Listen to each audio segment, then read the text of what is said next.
The EOQ formula tells you how much to order in order to save the most money. Now, the EOQ formula is an expression. When we're talking about this particular expression, here, let me pick up a highlighter pen.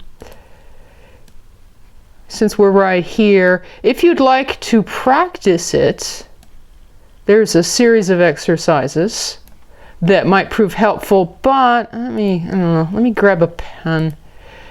If, especially in the second half of this worksheet on the EOQ formula, you don't feel so confident, you might want to go back to, as you can see here, the EOQ total cost formula. That's a different formula from what we're going to talk about here, but it's related. Anyway, you say, no, just the EOQ formula, what's it all about?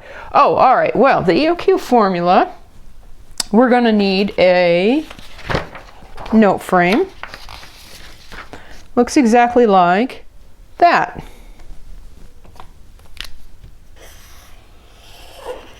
Now, the EOQ formula is the type of exercise, or concept, if you will, that the easiest way to explain it is simply to demonstrate. Okay, so you're trying to decide how much to order. Look at this particular scenario. Suppose we must secure 8,000 of some SKU, ooh, good lingo here, stock keeping unit, something, anyway, annually, at a cost of $10 a unit. Oh, now, wait a minute. We must secure 8,000 of something annually. We need 8,000 of something annually. That right there, very important reading. Capital D in the EOQ formula is annual demand.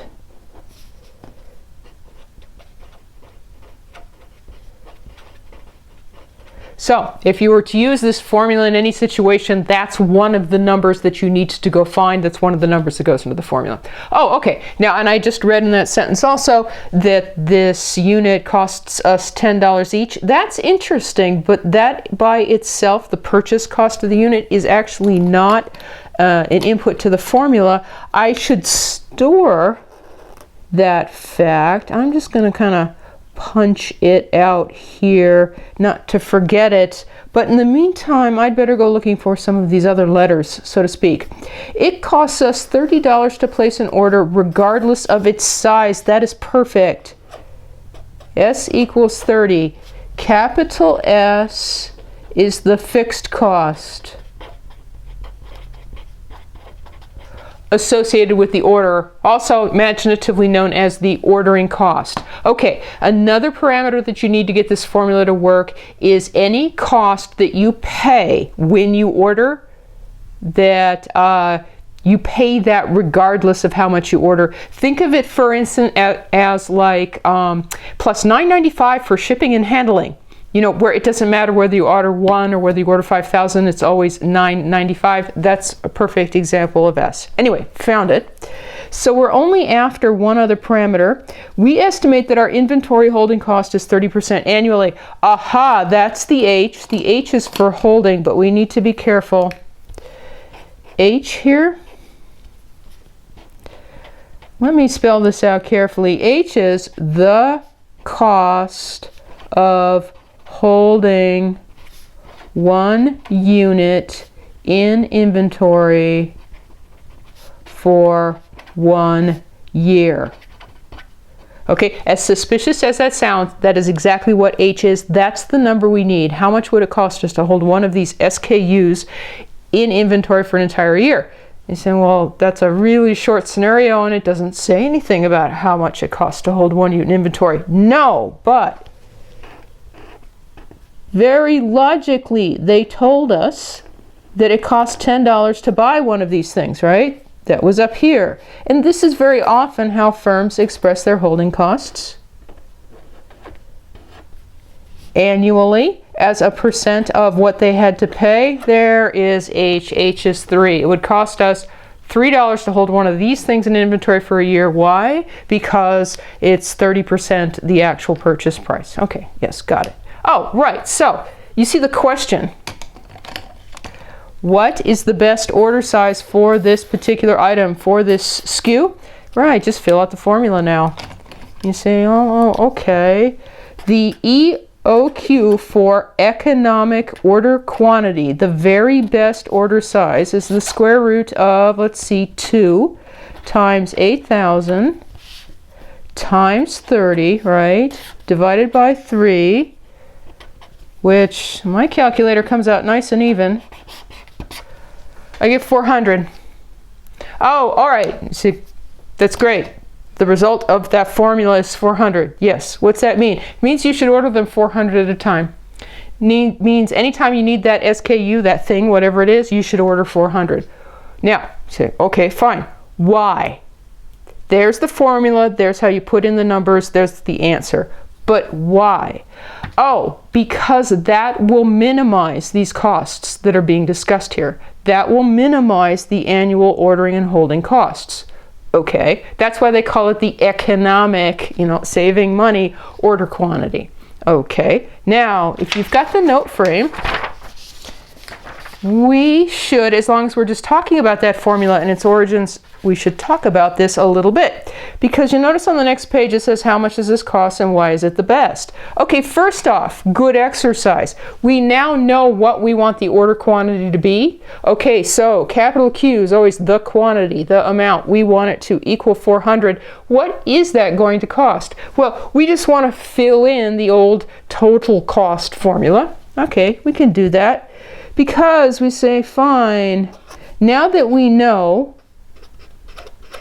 that Q is going to equal 400, that's exactly how much we're going to order. What will that cost over the course of a year? We say, well, D was 8,000 divided by the Q is now 400 times 30 plus the Q is 400 divided by 2 times 3. Okay, now my scratch work, interesting. I'm getting that this right here is 600 and that, wait a minute, this right here is 600. Oh, okay. So that the total cost of annually, the combined fixed ordering cost and the variable holding cost is $1,200. If you order these things 400 at a time, it will cost you $1,200 annually in those costs that were discussed. And you can pick any other number you want for Q, like why don't we order them 500 at a time, or why don't we order them 50 at a time? Put that number, the other one that you're thinking about, back in that formula. You will not get a lower cost than 1,200. That is the lowest you can force those costs down to. So that's why we say we want to order 400 at a time. Now, something I want to point out. Having put the EOQ, the very best order size, in here for Q, notice that that number and that number balanced. This is your ordering costs annually. This is your holding costs annually. And you've got an inset here. Let me switch to a prettier picture. Not that one. That one's not so pretty. This one. Ah, yes. It is not a coincidence that the ordering costs and the holding costs match, because what are we looking at here? This is a graph of cost over all different order sizes Q. You could put in 400, that would be right there, or experiment with 50, or experiment with 500, so on and so forth. Now wait, what's the graph trying to communicate? Let me grab a highlighter so I don't mess it up as much. One of the things it's pointing out is that if you're experimenting with order sizes, this is natural. We expect the larger the order size, the higher the holding costs, right? Because the larger the number you're using for ordering, the more stuff you receive in, the more stuff is sitting around. The thing is it's not obvious how much to order, because the larger your order size, the lower your ordering costs. Oh, right, because let's think about this. If you order in big amounts, the order's going to last you a long time, right? which means that you wouldn't be ordering that frequently, which means that if there's any fixed fee, you won't be paying that fee all that frequently. Oh, okay, so ordering costs drop. They go in the opposite direction of holding costs.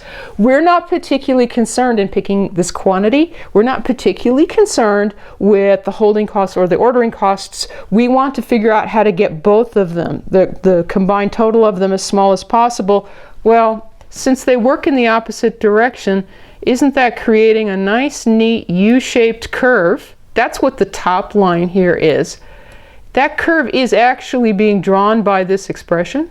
Right, that's the total cost expression, meaning it's going to be at its lowest right here where, yep, the ordering costs and the holding costs cross, or they balance. So, you say, well, okay, what's this mean to me? Bottom line, if you're asked to find the EOQ, okay, and you find it, and then you're asked to estimate what the annual costs are, when you do that estimation of the annual cost, it's a good check on your math. It's a good check on your math because the one half of the total cost formula is ordering cost, the other half is holding cost. Those two numbers should come out, they should come out at least similar. Here they balance just exactly because of the fact that the EOQ itself came out as a nice neat number. You know, it could very well be when you take the square root, you're going to get some decimal places. That doesn't make any sense with respect to order size. So, you know, you would round, and in the rounding, you may get a little bit of discrepancy there, but it shouldn't be much, okay? Because if you see a distinct difference between the ordering and the holding cost, something's wrong. Something someplace, maybe the EOQ, maybe calculating your costs, you did something wrong. At the EOQ, the ordering and the holding costs should balance.